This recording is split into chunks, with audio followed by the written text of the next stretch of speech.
छत्तीसगढ़ में चुनावी साल है। इस साल विधानसभा चुनाव होने हैं। इस बीच तमाम ऐसी कार्रवाइयां हैं जो चर्चा का विषय बनी हुई हैं। उनमें से ही एक है शराब घोटाला। नमस्कार, मैं नीलेश। न्यूज़बाजी में चर्चा छत्तीसगढ़ में ईडी के उस दावे की जिसमें कहा गया है कि 2000 करोड़ रुपए का शराब घोटाला की। ईडी के इस दावे के बाद तमाम सवाल उठ रहे हैं। ये घोटाला क्या है, घोटाला कैसे हुआ और इसको किन लोगों ने अंजाम दिया, इन सारी सवालों का जवाब हम इस वीडियो में देंगे। लेकिन उससे पहले एक बड़ा सवाल ये भी उठ रहा है कि क्या ईडी के निशाने पर छत्तीसगढ़ के मुख्यमंत्री हैं, छत्तीसगढ़ के सीएम हैं। मैं क्यों कह रहा हूं, पहले आप ये वीडियो सुन लीजिए। छत्तीसगढ़ के मुख्यमंत्री भूपेश बघेल का ये बयान सुन लीजिए। अभी तक के हम लोगों की तरफ से ईडी को भाजपा के एजेंट के रूप में काम करना हम लोगों ने बताया था, वो सही साबित हो रहा है। जिस प्रकार से झूठे केस बनाकर लोगों को डरा धमकाकर और कथित आबकारी घोटाले में अब वो मेरा नाम भी जोड़ने की कोशिश कर रहे हैं। इनका मूल उद्देश्य यही है कि सरकार को बदनाम करना, क्योंकि भारतीय जनता पार्टी यहाँ टिक नहीं पा रही है, तो ईडी को अपने एक अधीनस्थ संगठन की तरह उसका दुरुपयोग कर रहे हैं। और ये जो षड्यंत्र है, अब ये प्रमाणित हो गई है कि ये भारतीय जनता पार्टी और ईडी का षड्यंत्र है। दूसरी बात ये है कि लगातार ईडी मीडिया ट्रायल के तहत प्रेस विज्ञप्ति वगैरह जारी कर रही है, और उसमें ये भी कहा गया है कि जो डिस्टिलर है वो सब एक्साइज ड्यूटी पटाए बिना शराब के विक्रय कर रहा है। अब सवाल उठता ये है कि यदि डिस्टिलर बिना एक्साइज ड्यूटी पटाए यदि शराब बेच रहे हैं तो वो अपराधी बनेंगे कि गवाह बनेंगे? सवाल इस बात का है। उनके खिलाफ क्यों कार्रवाई नहीं की गई? फायदा तो उसको मिला, डिस्टिलर को, और उन्होंने यदि स्वीकार किया है जिस प्रकार से मीडिया ट्रायल में जो बात आई है, तो उनके खिलाफ कार्रवाई होना चाहिए। तो उसको तो कुछ कर नहीं रहे, दूसरे लोगों को पकड़ रहे हैं। इसका मतलब ये है ईडी और डिस्टिलरों के बीच में साठ-गांठ हो चुका है, या भारतीय जनता पार्टी साठ-गांठ हो चुका है, और इसमें दाल में जरूर कुछ न कुछ काला जरूर है, तभी उनको गिरफ्तार नहीं किए हैं। 6 मई 2023 को ईडी एक बड़ी कार्रवाई छत्तीसगढ़ में करती है और शराब कारोबारी, बड़े कारोबारी अनवर ढेबर की गिरफ्तारी होती है। अनवर ढेबर का नाम इस टोटल जो शराब घोटाला दावा किया जा रहा है उसमें मुख्य भूमिका किंगपिन अनवर ढेबर को बताया जाता है। इसके बाद 10 मई को नितेश पुरोहित की गिरफ्तारी की जाती है। ये भी शराब कारोबार से जुड़े व्यक्ति हैं। और 11 मई को एक बड़े शराब कारोबारी त्रिलोक सिंह ढिल्लन, जिन्हें पप्पू ढिल्लन भी कहा जाता है, जिनका उर्फ नाम पप्पू ढिल्लन भी है, उनकी गिरफ्तारी की जाती है। लेकिन उससे पहले 10 और 11 मई को मीडिया में मुख्यमंत्री भूपेश बघेल का बयान आता है और वो कहते हैं कि उनको फंसाने की, उनके नाम को जोड़ने की कोशिश इस पूरे घोटाले में की जा रही है, उनको फंसाने की साजिश की जा रही है। मुख्यमंत्री की इस आशंका पर बल तब मिलता है जब ईडी नितेश पुरोहित और त्रिलोक सिंह ढिल्लन यानी पप्पू ढिल्लन को लेकर की गिरफ्तारी के बाद चार्जशीट कोर्ट में पेश करती है। इनकी चार्जशीट में पहली बार इस पूरे घोटाले को लेकर जो अभी तक ज्ञात जानकारियां, उसके बाद पहली बार चीफ मिनिस्टर शब्द का उपयोग किया गया है। पप्पू सिंह ढिल्लन को लेकर जो चार्जशीट कोर्ट में पेश की गई, उसका सी पैरा जो है उसमें एक लिखा हुआ है, mister Anil Tuteja, joint secretary in department of industry and commerce, was the mastermind of the syndicate and was managing the affairs of syndicate on account of his proximity to the chief minister। Scam जो है उसमें ED का ऐसा दावा है कि इसके king pin Anwar Dhebar हैं। इसमें इस पूरे सिंडिकेट जो रैकेट चल रहा था घोटाले का, उसके मास्टरमाइंड अनिल टूटेजा हैं, आईएएस अनिल टूटेजा। लेकिन ये मुख्यमंत्री के करीबी हैं। मुख्यमंत्री चीफ मिनिस्टर शब्द जुड़ जाने के बाद से ही इस बात की आशंका खुलेआम होने लगी कि क्या ईडी के निशाने पर अब मुख्यमंत्री। बहरहाल शराब घोटाला है क्या? ईडी का ऐसा दावा है कि साल 2019 से साल 2022 के बीच छत्तीसगढ़ में अवैध तरीके से शराब से जुड़े काम किए गए, घोटाला किया गया, जो शराब बिक्री की जा रही है अलग अलग शराब दुकानों से छत्तीसगढ़ सरकार द्वारा। उनके बेचने, खरीदने और उनसे जुड़े जो गतिविधियां थी उनको करने में बड़ी कमीशनखोरी हुई, भ्रष्टाचार हुआ और इसकी रकम अनुमानित जो है वो 2000 करोड़ रुपए आती है। मामले का बड़ा जो पहलू है वो कि इस जो घोटाले को अंजाम कैसे दिया गया। ईडी ने जो चार्जशीट पेश की है, जो दस्तावेज पेश किए हैं तमाम गिरफ्तारियों के बाद, जो कागजात जो उनकी प्रेस रिलीज है उसमें जो दावा किया गया है कि इस पूरे जो घोटाला है 2000 करोड़ रुपए का, उसको 3 पार्ट में उसको अंजाम दिया गया है। पार्ट 1 में जो उन्होंने बताया है कि शराब से जुड़े जितने भी काम होते थे, जैसे शराब की खरीदी बिक्री या उसमें जो मैन पावर लगते हैं उनसे, या जो लोग सप्लायर हैं जो बॉटलिंग जो कर रहे हैं, मतलब शराब से जुड़ा कोई भी जो भी काम कर रहा है उनसे कमीशनखोरी की गई। यानी कि उनको काम देने के एवज में, उनसे काम लेने के एवज में उनसे कमीशन लिया गया। ये इसमें भी एक बड़ी रकम वसूली गई 2019 से 22 के बीच में। पार्ट बी में बताया गया है कि इसका जो दूसरा हिस्सा था वो था सरकारी दुकानों से अवैध शराब को बेचा जाना। यानी कि आपको एक और बात स्पष्ट कर दूं व्यूअर्स को कि छत्तीसगढ़ में रमन सिंह सरकार के आखिरी कार्यकाल के दौरान से ही शराब बेचने का जो जिम्मा था वो सरकार ने खुद उठा लिया, प्राइवेट लोगों को देने की बजाय अब सरकार ने अपनी खुद की दुकानें संचालित करनी शुरू की और खुद ही उसको बेचना चालू किया। इसके लिए CSMCL का गठन किया गया, Chhattisgarh state marketing corporation limited. इसके अंतर्गत पूरे प्रदेश भर में करीब 800 दुकानें हैं शराब की, जहां से शराब की बिक्री सरकार के नियंत्रण में ही की जा रही है। ईडी का दावा है कि इन सरकारी दुकानों से 2019 के बीच 19 से 22 के बीच में अवैध रूप से शराब बेची गई। मतलब कि अगर सरकारी दुकान से 100 शराब की बोतल बेची गई तो उसमें से कई ऐसे 30 से 40%, जिसका ईडी ने जिक्र किया है अलग अलग अपने प्रेस रिलीज में, चार्जशीट में, कि इसमें से 30 से 40% शराब जो थी वो अवैध रूप से, यानी कि 100 शराब, अगर समझने के लिए जस्ट मैं ये बता रहा हूँ कि अगर 100 बोतल बेची गई हैं तो उसमें से 60 बोतल जो है वो सरकारी खाते से बेची गई, बाकी जो 40 बोतल थी वो प्राइवेटली बेच दी गई, अवैध रूप से बेच दी गई। लेकिन उसका पैसा जो था वो ये जो सिंडिकेट जो बना हुआ है शराब घोटाले का, जैसा कि ईडी का दावा है, उनके जेब में सीधा गया है। उसका कोई भी लाभ सरकार को नहीं मिला, 1 रुपए भी उनके खाते में नहीं आया। राजकोष की हानि हुई इससे और जो सिंडिकेट चला रहे लोग थे उनको फायदा मिला। इसमें जो ईडी ने दावा किया गया है कि कुल बिक्री जो की गई उसमें 30 से 40%, मतलब अगर 2019 से 20 में जितनी भी शराब दुकानों से शराब बिकी है सरकारी दुकानों से, उनमें से 30 से 40% अवैध रूप से बेची गई।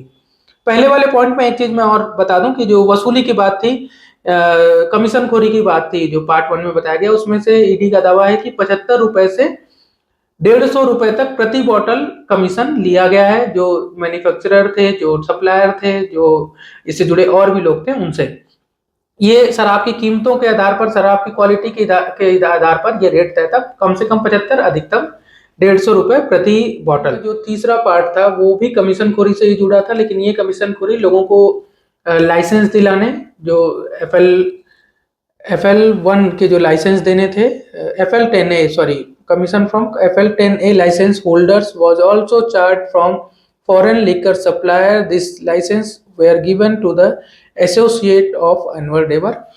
ये इनका पार्ट सी का एक पार्ट है। मैं पार्ट सी में जो इन्होंने जिक्र किया है मैं उसको पूरा एक बार फिर से पढ़ के आपको सुनाता हूँ कि this is annual commission which was paid by the main distiller of the getting distillery license and getting fixed share in the market purchase of CSMCL. Distiller used to pay bribe as per percentage of market share allotted to them. Procurement of was done by strictly in this ratio by CSMCL. ये एक बड़ा मामला जब से छत्तीसगढ़ में पिछले 4 साल से ये एक बड़ा मुद्दा बना रहा। अलग अलग इस पे सवाल भी उठते रहे कि दुकानों से ब्रांडेड जो शराब लोगों को चाहिए, जो मदिरा प्रेमी हैं उनको जिस ब्रांड की शराब चाहिए वो ना मिलकर कुछ ऐसी शराबें मिल रही थी, कुछ ऐसे नए ब्रांड आ गए हैं एकाएक।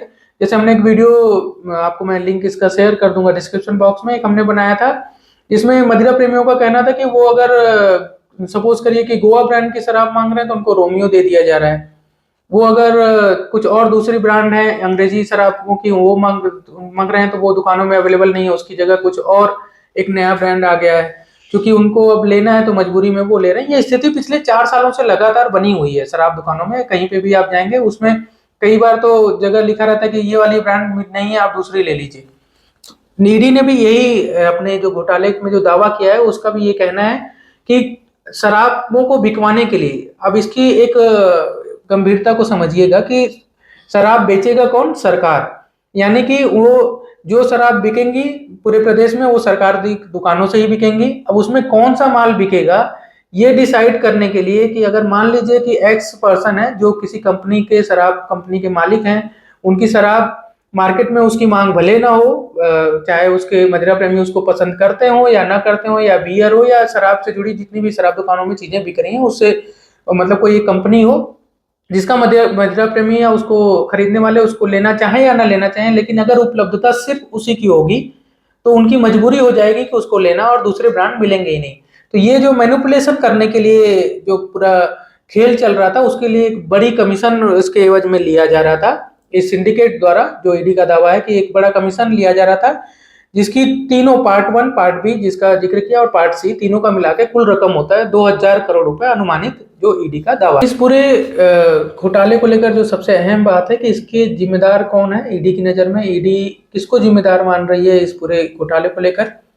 प्रमुख गिरफ्तारी 6 मई को इस मामले में अनवर ढेबर की गई है। अनवर ढेबर महापौर एजाज ढेबर, रायपुर महापौर एजाज ढेबर के भाई हैं, बड़े शराब कारोबारी हैं, होटल के बिजनेस में बहुत सारे व्यवसाय इनके परिवार और इनसे जुड़े हुए हैं, रियल एस्टेट के भी काम है इन लोगों के। तो ये एक बड़ा नाम है अनवर ढेबर, जिनको किंग पिन भी ईडी ने अपने चार्जशीट में बताया है मुख्य। लेकिन चार्जशीट में उन्होंने एक स्पष्ट ये भी किया है कि भले ही इस पूरे घोटाले का जो देख रेख या जो इसकी महत्वपूर्ण व्यक्ति थे वो अनवर ढेबर थे, लेकिन इसकी जो रकम कमीशन खोरी की थी उसको अर्जित करने वाले ये अंतिम व्यक्ति नहीं थे। अनवर ढेबर तक के मामले में ईडी ने आईएएस अधिकारी का नाम लिया है, एक पॉलिटिकल मास्टर का शब्द का यूज किया है। मैं जब वीडियो की शुरुआत में भी कह रहा था कि क्या निशाने पर छत्तीसगढ़ के मुख्यमंत्री हैं, तो इसका जिक्र इसलिए ही क्योंकि अनवर ढेबर तक की चार्जशीट में या इससे पहले 2019 में ही, फरवरी 2019 में ही इस मामले से जुड़े आईटी की रेड हुई थी। आईटी ने कड़कड़ुमा कोर्ट में दिल्ली की चार्जशीट पेश की थी, उसके बाद ईडी को हैंडओवर हुआ था। ये तमाम मामला इससे केस से जुड़ा हुआ एक हिस्ट्री है। लेकिन 6 मई जो इस महीने 6 मई को जब ईडी ने अनवर ढेबर को गिरफ्तार किया तो उनकी जो चार्जशीट पेश की गई उसमें पॉलिटिकल मास्टर का उपयोग था शब्द का। लेकिन इसके बाद एक गिरफ्तारी हुई नितेश पुरोहित की, जो भी कारोबारी इससे जुड़े हुए, उनके चार्जशीट में फिर त्रिलोक सिंह बंसल, पप्पू बंसल की चार्जशीट में सीधे सीधे चीफ मिनिस्टर शब्द का उपयोग हुआ।